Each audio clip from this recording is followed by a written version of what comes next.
You've talked different times about this team learning how to win. Yeah. Joni, and it was last night an indication they still have work to go, or do you feel they already know how to win and just didn't take advantage last night?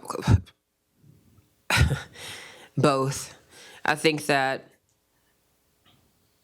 we still need to figure out how to learn to win. I think Georgia did a great job of slowing us down.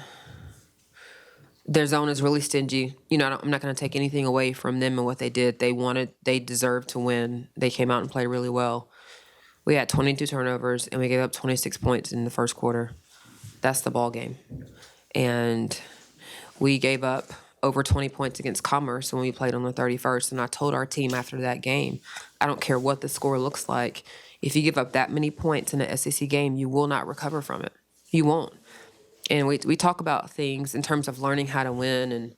And every SEC game is going to be a more of a possessions game. It's going to come down to possessions, right? And with that being said, people tend to think about the last few possessions, good or bad.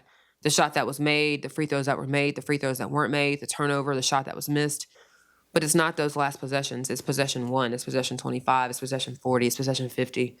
That's what determines the game, not the ones at the end that everybody thinks about. Those are important, but it's all of it. And we just had too many possessions last night where we were reckless offensively. We weren't sound defensively. And when you add all that up, we come out on the wrong side of the score. So I think there's still some things obviously we need to learn, and that is to in this case, and I haven't had to say this a lot, but I don't think we prepared very well on Saturday, and so it's to why we wouldn't be dialed in, focused was a head scratcher for me for not on Saturday, on Wednesday was a head scratcher for me on Wednesday. It still is, because that hasn't been who we have showed up and proven ourselves to be.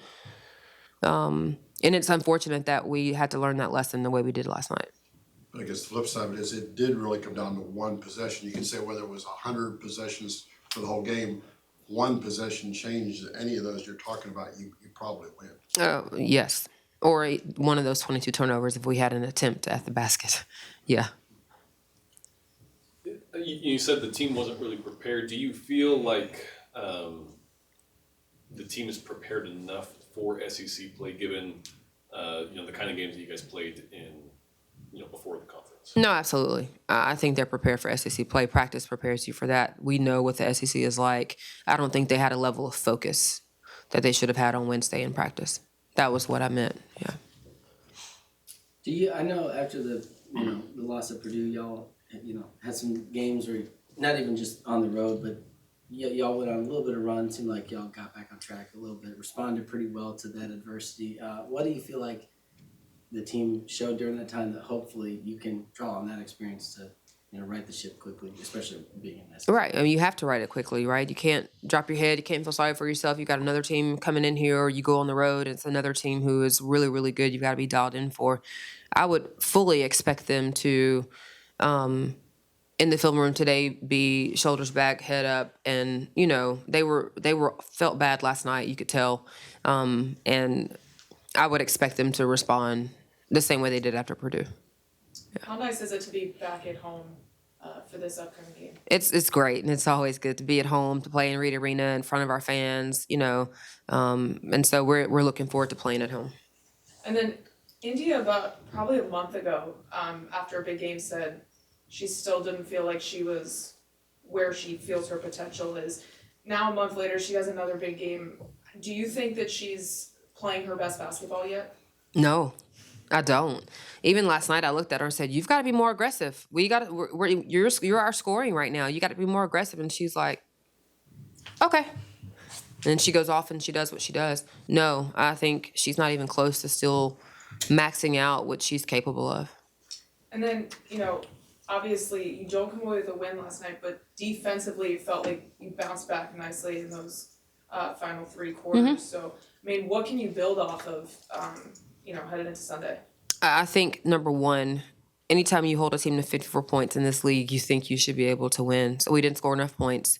And then also, with that being said, when there are nights that we're struggling offensively for whatever reason it is, those other categories become even more glaring. We got out rebounded last night. That's not typical of us. That speaks to a level of toughness. We turned it over. I've already talked about that. When you're not scoring, those things just feel even more bigger than they are already. And so I think that those are things that we've got to make sure we take care of. What challenges does Auburn present? Very similar to Georgia. They play a zone, but they're very, very good defensively. More man. They're going to press us. They're very aggressive. They make it hard for you to make entry passes, and just the entire game are going to push it at you offensively, and then defensively try to lock you down. And so you've got to have a level of mental toughness to handle that offensively and defensively all night long. And then be able to take it right back at them. What about it's a long season, Joni, but yet Yeah. you got to protect your home court advantage, so to speak. And I mean, you talked about Wednesday, your team maybe for whatever reason wasn't ready, but to me, this looks like a real big ball game because you are home, and when you look, you're going to have a lot of games like Georgia was able to protect. Do you feel your team understands how important this game is as far as home court and that? I think they understand it. We had a conversation during the break after we were done with our non-conference and before we really started focusing on specific games, where we wrote down every team in the league in the order of what we played them in, and we just talked about the league as a whole, and then we looked at our schedule, home, road, home, whatever it is, and just these cluster of games versus this game at home, and talked about the net and what it means to win on the road and to steal a game and to protect your home court. So I think they have a good understanding of it. You talk to, player like for AC, obviously going up against Auburn, or just players in that situation. You talk to them kind of just to, how to best channel that in a positive way, and use the knowledge that they may have of the opponent to their benefit, but also, not do anything outside of their game and sort of just play within the game. Yeah, no, not unless it shows up in practice that they're a little antsy about it. I think we haven't been in that situation a ton. If it shows up normally before the game, you can just kind of tell in practice they're chomping at the bit a little bit, and then I might pull them to the side, but I won't do that. I'm not going to put anything in their head that may not be there. If they show signs of something being there, then I might pull them to the side and have a conversation. Yeah. You haven't been involved in a lot of close. Were you trying to win the game at the end there when you had the ball with 13 seconds, or take what they give, or just tie up the game? What was said in the huddle? Yeah, so the play we ran gave us an option to score in a lot of different ways. You could get a 3, you could get a 2. And so they knew that we did not have to have a 3 to win it. We just wanted to get the best shot available. Mm-hmm. Did you, what'd you make of the, I know the new agreement came out with ESPN for women's basketball as a sport. I think it's something like 8 times the valuation for the tournament and the championship. Just, do you have any thoughts on kind of where things are going with that, and I guess, getting a little more respect to the grind that you guys put in with the sport and the value it brings? What I'll say about that, and I'm still reading it.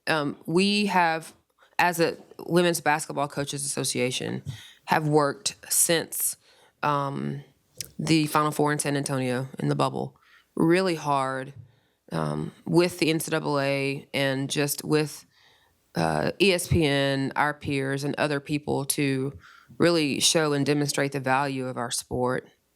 And I think that you look at last year's numbers in the Final Four, we outdrew the men, and it just speaks to where our game is headed.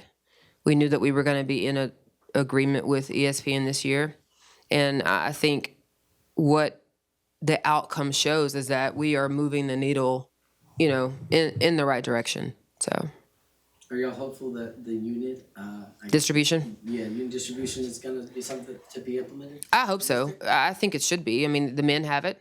I think we should have it as well, because speaking frankly, a lot of times when you don't have unit distribution, it is hard for some presidents and I'm not saying ours, but it's hard for some presidents and some athletic directors to understand the value of our sport if there's no revenue coming back from it the way it is on the men's side. And so I think that's one way for them to even have a better level of understanding of, how good our game is and what we are capable of bringing in from a revenue standpoint. It's sometimes unfair to talk about revenue for our sport when we don't get the same opportunity as the men to show what we are capable of doing. All good? Thank you. Y'all.